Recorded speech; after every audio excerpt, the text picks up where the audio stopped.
Pikes Peak.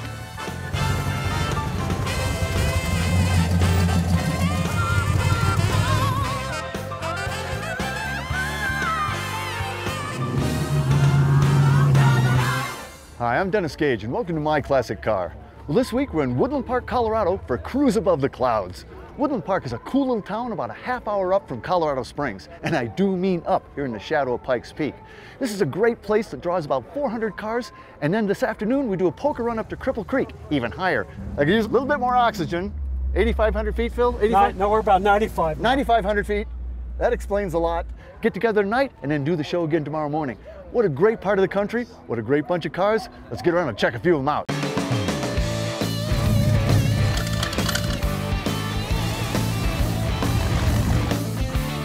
This is nice.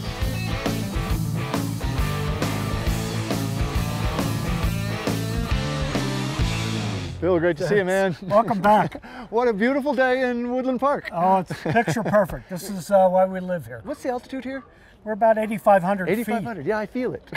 We're going to go up another 1,000 feet when we leave here this afternoon. Well, and that's right. So the show's here in Woodland Park, starts here today, but then later today, this afternoon, in fact, we poker run up to Cripple Creek. Correct. And that's about what, a half hour, 45 minutes? Yeah, something? about 40-minute drive from here because they go through a couple of the mining districts in Victor. And it's pretty nice. And then and Cripple Creek's such a cool town. I mean, it's a fun town. Yeah, I like it. I like it. And everybody comes in, descends upon Cripple Creek and sets up tonight and just sort of parties. Yeah. And then tomorrow, the show goes on. Right, we go on until noon. We try to get everybody out of Cripple Creek by noon so they can get home. A lot of people from southern Colorado come up to the show. But you've been here for a couple of days. We've had picture perfect weather for you. And it's been stunning. You know what we're about. It's about our communities. And it's stunning. And this is the 25th year, is that right? It is, that's correct. We've got a lot of great cars for you to see and for a good purpose. Yeah, I mean, you packed them in, and people have driven from, some distances to get here too. Correct. And they chose us over good guys. And that's a big show. And that's a big show. So we're about maxed at 400 cars, and you see a lot of people walking around, and there's a lot of car people coming up here just to take a look at the cars. Yeah, I do sense that the crowd is bigger, and people are just here to enjoy the show. Oh yeah, we're gonna have a lot of fun today. Well, I'm looking forward to the run up to Cripple Creek, but before we do that, let's look at a few cars. What do you say? Okay.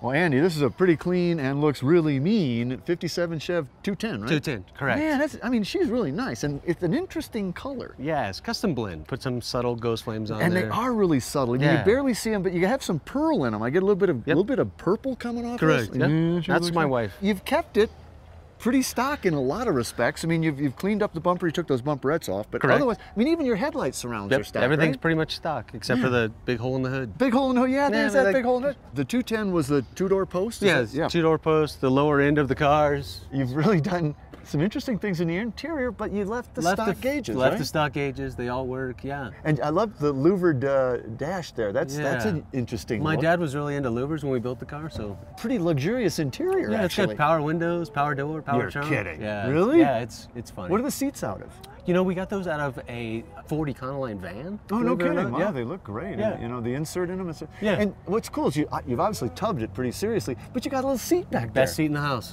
Best seat in the house right there. Yes. Look straight out that blower. Yeah, right down the center. Right down the center. And then these windows originally went down, but you probably sealed them in because of the tubbing. Yep. Well, and back here too, stock. We de-chromed it, took the door handles off. Is this actually adjustable, or are these guys for show? They're just for show, for show, yeah. Man, oh man, oh man.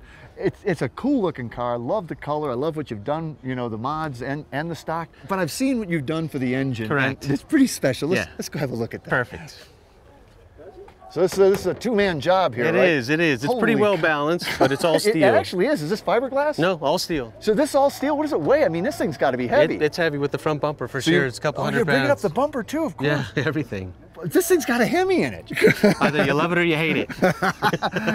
Hemi Chevy, huh? That's right. So I mean, that's a 392, right? 392 out of 58 Imperial. What's the blower? 671. And sitting on top of it, a couple levers? Just a couple little 650 Eldebrock. Now, what have you've dressed up the frame? Or? Yeah, I notched the frames, and then we put, just like I said, anything we could do to kind of enhance it, we did it. There's some people that went, what are you thinking? Oh yeah, I get a lot of that. Oh, do you? Like Yeah. I said, if it's a Chevy guy, he's not real happy. If it's a Hemi guy, that's the way it should have been built. Yes. So man, this is a great car. 57 Chevy 210, sporting a 392 Hemi. Blown. Blown. You're my hero. Thank you. Thank you, Andy.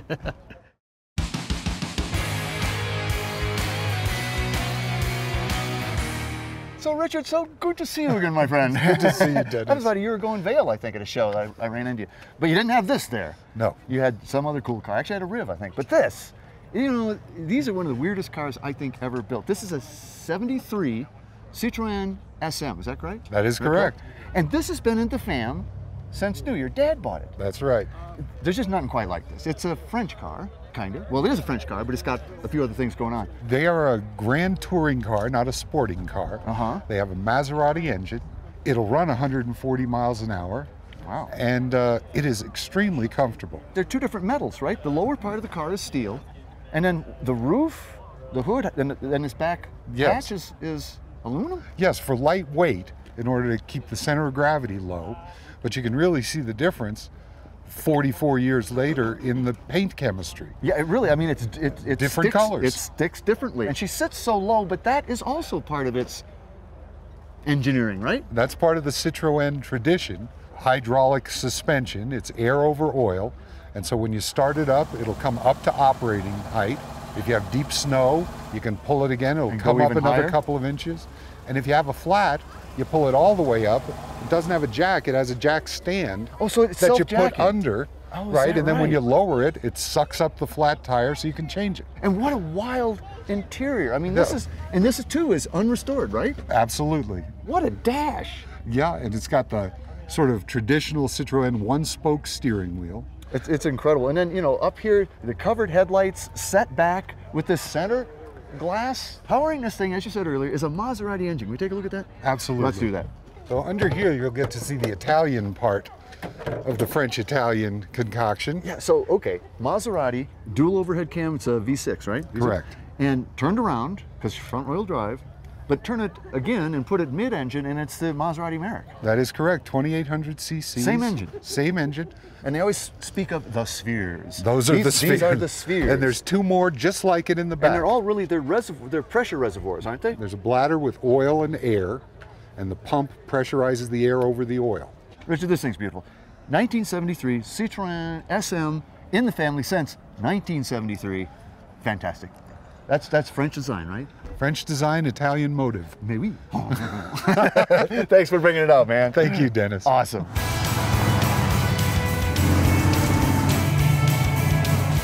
We are officially up on Cripple Creek. Well, Rick, this is a mighty pretty 53 Chevy, what they call the Tin Woody, right? Right. You know, right. they finally figured out that wood was not the best thing to put on cars. Correct. This this baby looks totally stock. I love these things because they've just got this, I don't know, they're a happy looking car, I think. You know, they're kind of rounded and of course, if you watch the show, you know, I like green cars. Yeah, there you go. There you So go. There you go. You picked the right car to bring out. Chrome's all been done, I guess? I mean, this thing's completely restored, right? Everything front to back. Right. Man, oh man, oh man. Your interior's been completely redone too, almost like a brand new car. One of the things I always found interesting about the 53 was that kind of asymmetric gauge cluster. They weren't trying to balance it. Right. It was Right. like, we're just gonna look like this. 3 on the tree? Correct. I love driving a 3 Yeah. on the tree. Yeah. Wow.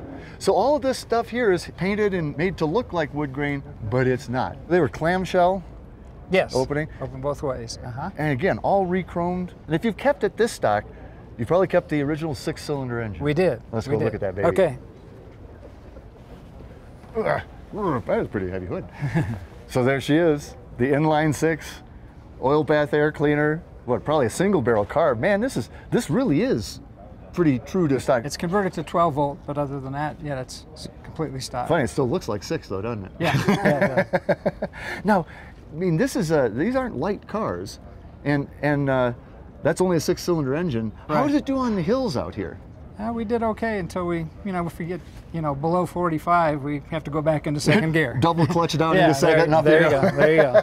Yeah. But this has got to be fun to drive around out here. I mean, it's just, in the mountains, this thing's got to look beautiful. Yeah, we enjoy it. We get a lot of attention with it. That's I bet you do. This is the kind of thing that people thumbs up and, oh, that's so great. Because you very seldom see them. Yeah. I tell you, you brought out a beautiful 53 Chevy Tin Woody. Thanks so much, Rick. Thank Beauty. you. Thanks for coming, great car. Appreciate it. Thank you.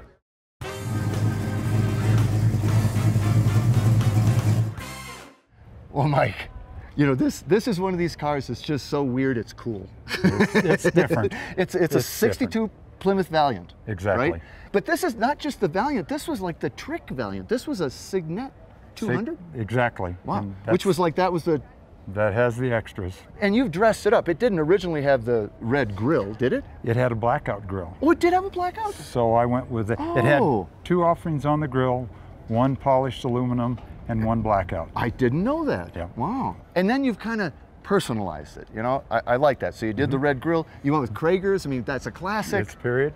The interior for a Plymouth, this is really nice. It is. And the buckets were standard? That came with this car? Came just like this. In two-tone? In two-tone. Wow, what a cool dash in a Plymouth sort of way. Thank you so much. And she was a push-button transmission originally. Yes. Right? Is that the original radio? Yes. Does that say Valiant? It says Yes, Valiant on it. Oh my goodness. I bet that'd be hard to find too. And it's AM only. Oh my goodness. One of the things about these cars was this had to be a body man's nightmare. If you hit the rear quarter of this, the front quarter, anywhere, pounding out a dent and making all these curves and sculpting and I agree.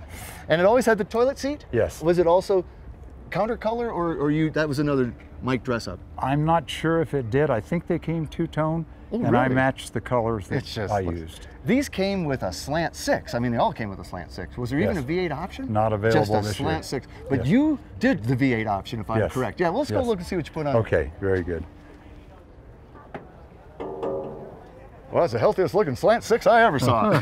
What are we looking at? That's a 360 cubic inch Magnum. How tough was that fitting in there? It was a little tough. We lost a heater. Yeah? Oh, really? So it's a fair weather car? Actually, I've got a small heater under the dash, so. But you got headers on it too. Yes, I do. I bet was a trick. That was a special header we had made.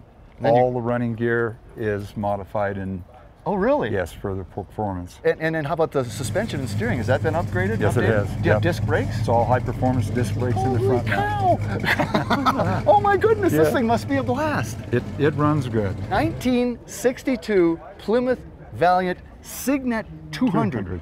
Wow, Perfect. What a car. Thanks so much for bringing this up. I love this. It's so weird, it's cute. Thank you so much.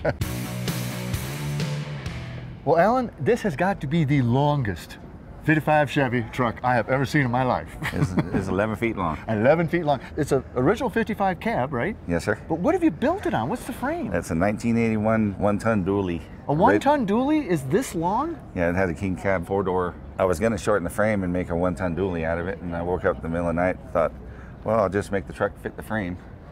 And thought this would be easier, and lo and behold, it wasn't that much easier. I was going to say, how much easier was that? Yeah, it's a low-budget truck. I only got like 15,000 in the whole truck. So, seriously? Yeah. You built this thing for 15 grand? Basically a rat rod put together. And then painted to look nice. Yeah. So in front, those grills were never chrome; they were painted anyway, right? No, yeah. So you went body color, and you've cleaned up the bumper. You what, welded the bolt holes shut, and smoothed all that. It started as a real 55. Was she in good shape, or? No, it was a rust bucket. Oh, your basic 55 rust bucket, huh? So you kept the dash configuration pretty stock. Yeah, that's all stock.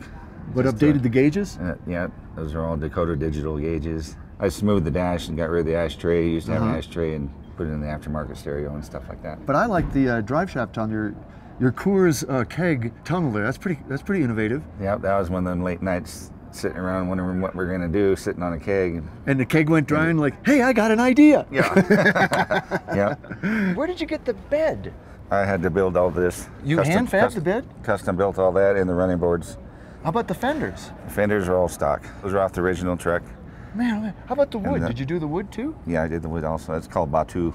It's a Brazilian hardwood. And she's still a dually, so that's fender there basically, right? Yeah. Underneath there's tire. Gosh. It's got almost 18 inches of rubber hitting the ground.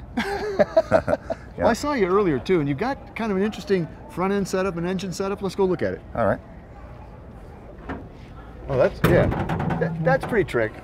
That's a pretty healthy engine. Yeah, But 350 Chevy. 350, high-rise, dual quad. How's she run? He runs good. It's got the granny tranny though, so it doesn't really go real fast. But For very long, and then I got to shift. So, yeah, I go like hell until I got to shift. Yeah. 55 Chev, built on an 81 one-ton dually, all by you little lonesome, well, you and your friends, Yeah. for about 15 grand. Yep, yep. Yeah, it's amazing, Yeah, Al. thank you. Thanks for bringing this thing up. All right. She's Awesome. cool. Oh man, Cruise Above the Clouds in Woodland Park in Cripple Creek, Colorado is definitely an event with attitude at altitude here at 9,000 feet. But it's spectacular. You need to come out here and check this one out.